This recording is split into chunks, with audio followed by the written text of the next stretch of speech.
just now, it's not very promising.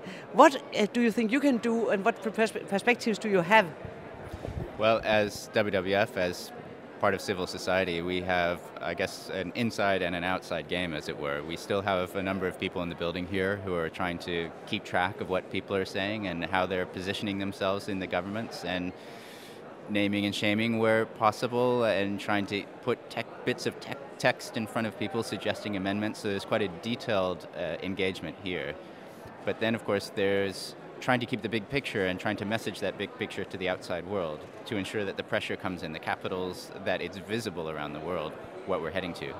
Yeah, because, just being observing is not really moving the world. Not to blame you for that, but I think you must have a strategy. How do we make me as representing Denmark EU, how do we make EU, leave their perplexed situation where just sitting there, paralyzed, not able to do anything, waiting for somebody to take the initiative and letting the worst countries setting the agenda? Yeah, we've heard this all week from the EU, and of course we who work in the EU hear this all the time, which is, why are you NGOs always bashing us so much? We're the ones who are doing the most out of the whole world.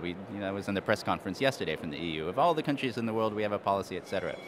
It's certainly our role to make sure that we push them as far as they can, because we have a view of what an adequate result is. We're not going to give them points for having said one nice thing somewhere or done one nice policy. They actually have to help solve the problem. So we are definitely bringing that message directly to the leaders here, as high as we can go in the leadership, and trying to make them realize that they are being watched for what they're saying, and that we have ideas about what they ought to say, and we tell them what that is.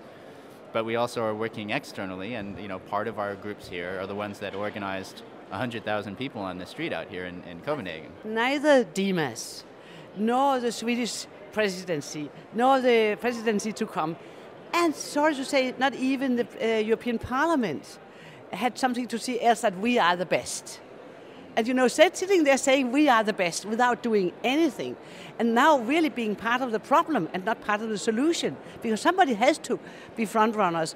What are you saying to the Swedish, as far as I can see, not active chairmanship? Yeah, well, the thing is that the EU has tried to play this position where they say, not only are we the best already, but for the future, what we're willing to do is listen to sensible proposals. We'll back 1 or 2 protocols.